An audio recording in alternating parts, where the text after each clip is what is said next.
जय श्री कृष्णा। राधे राधे। प्रिय दर्शकों, आज हम बात करने वाले हैं महाभारत के उस महान खलनायक की जिसकी वजह से महाभारत का युद्ध लड़ाया गया।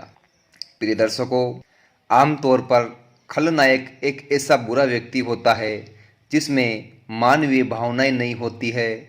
वह धर्म विरुद्ध आचरण करता है और अपनी शक्तियों का दुरुपयोग करके अपने हितों की रक्षा करता है, अपने तरीके से जीवन और चीज़ों को संचालित करता है।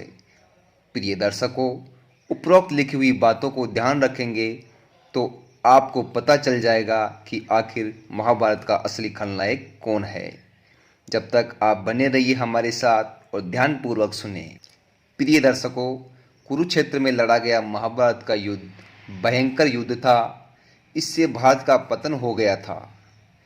इस युद्ध में संपूर्ण भारतवर्ष के राजाओं के अतिरिक्त बहुत से अन्य देश के राजाओं और महाराजाओं ने भी भाग लिया था और सब के सब वीर गति को प्राप्त हो गए।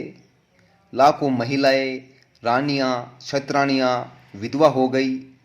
इस युद्ध के परिणाम स्वरूप भारत से वैदिक धर्म, समाज, संस्कृति और सभ्यता का भी पतन होने लग गया। प्रिय दर्शकों, इस युद्ध के बाद से ही अखंड भारत बहुधर्मी और बहुसंस्कृति का देश बनकर खंड खंड होता चला गया। इसीलिए प्रिय दर्शकों, अब सवाल उठता है कि आखिर इस युद्ध का जिम्मेदार कौन था और कौन इस युद्ध का सबसे बड़ा खलनायक था।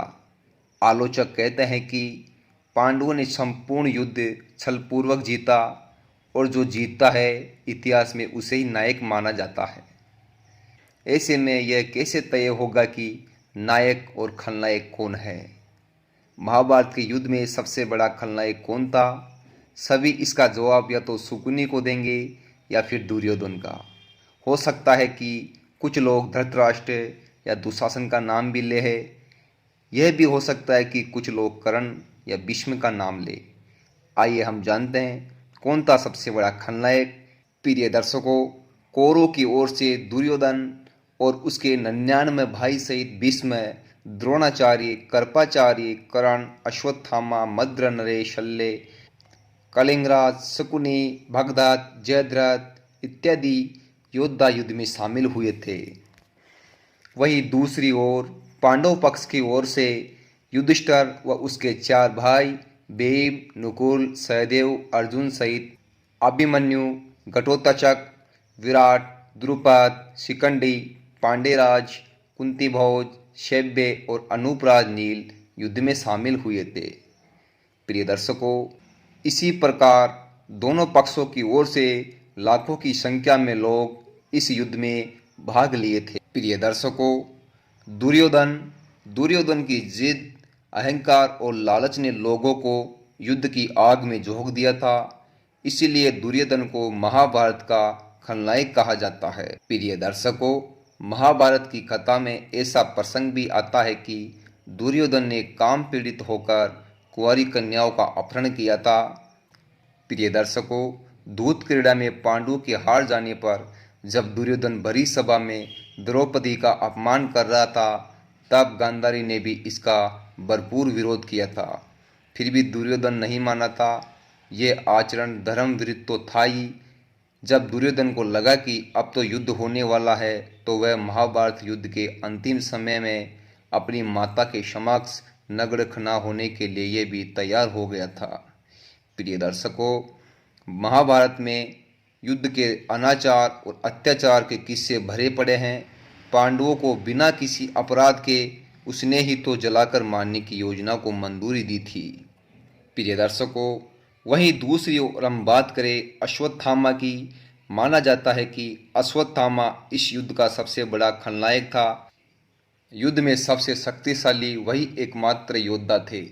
गुरु द्रोण के पुत्र अश्वत्थामा युद्ध की संपूर्ण कलाओं के ज्ञाता थे। उन्होंने संपूर्ण वेदों और धर्मशास्त्रों का ज्ञान था। द्रोण ने अपने शिष्यों को हर तरह की शिक्षा दी थी, लेकिन कुछ ऐसी विद्याएं और शिक्षाएं थी जो सिर्फ अश्वत्थामा ही जानते थे। प्रिय दर्शकों, अश्वत्थामा महाभारत युद्ध में कौरव पक्ष के एक सेनापति थे। उन्होंने भीमपुत्र घटोत्कच को परास्त किया तथा घटोत्कच पुत्र अंजन पर्वा का वध किया। इसके अतिरिक्त द्रुपद कुमार, शत्रुंजय, बालानीक, जयानीक, जयास तथा राजा श्रुताहु को भी मार डाला था। उन्होंने कुंती भोज के 10 पुत्रों का वध किया था। जब पिता पुत्र की जोड़ी द्रोण अश्वत्थामा से महाभारत युद्ध में पांडवों की सेना से भय व्याप्त हो गया था और सेना तितर बितर हो गई थी, तब पांडवों की सेना की हार देखकर श्री कृष्ण ने युधिष्ठिर से छल नीति का सहारा लेने को कहा, लेकिन युधिष्ठिर इसके लिए तैयार नहीं हुए। सभी के कहने पर युधिष्ठिर माने और उनकी बात को समझकर अर्जुन ने अपनी तलवार से अश्वत्थामा के केश काट डाले और उनके मस्तक की मणि निकाल ली। मणि निकल जाने से वह श्रीहीन हो गया। बाद में श्री कृष्ण ने अश्वत्थामा को 6000 वर्ष तक भटकने का श्राप दिया था। अंत में अर्जुन ने उसे उसी अपमानित अवस्था में शिविर से बाहर निकाल दिया था। वहीं दूसरी ओर हम शकुनि की बात करें तो प्रिय दर्शकों, बहुत से लोग कहते हैं कि शकुनि नहीं होता तो महाभारत का युद्ध नहीं होता। सब कुछ ठीक ठाक चल रहा था। कौरवों और पांडवों में किसी प्रकार का मतभेद नहीं था, लेकिन शकुनि ने दोनों के बीच प्रतिष्ठा और सम्मान की लड़ाई पैदा कर दी। शकुनि ने ही दुर्योधन के मन में पांडवों के प्रति वैर भाव जगाया था। शकुनि ने सिर्फ यही कार्य नहीं किया, उसने दुर्योधन सहित धृतराष्ट्र के सभी पुत्रों के चरित्र को बिगाड़ने का कार्य किया था। प्रिय दर्शकों, उसका दिमाग छल कपट और अनीति से परिपूर्ण था। गांधारी की इच्छा के विरुद्ध भीष्म ने उसका विवाह धृतराष्ट्र कराया था। यह बात शकुनि भूला नहीं था। उसने अपने तड़पते पिता की मृत्यु को देखा था। उसके सामने ही उसका पूरा परिवार नष्ट हो गया था। ऐसे में उसके मन में बदले की भावना चल रही थी, क्योंकि वह धृतराष्ट्र और कौरवों के प्रति अच्छे भाव से बिल्कुल भी नहीं देखता था। माना जाता है कि शकुनि कौरवों और पांडवों के दोनों को ही दुश्मन थे और वे दोनों का ही नाश देखना चाहते थे, क्योंकि धृतराष्ट्र ने शकुनि के माता पिता और बहन को कारागार में बंद करके भूखे मरने को मजबूर कर दिया था और उनकी वही मृत्यु हो गई थी। प्रिय दर्शकों, जो महाभारत के खलनायक से संबंधित जो कुछ महत्वपूर्ण बातें थी हमने आपको बताने का प्रयास किया। आगे भी हम आपके लिए इसी प्रकार के रहस्यमय ज्ञानवर्धक वीडियो लेकर आते रहेंगे।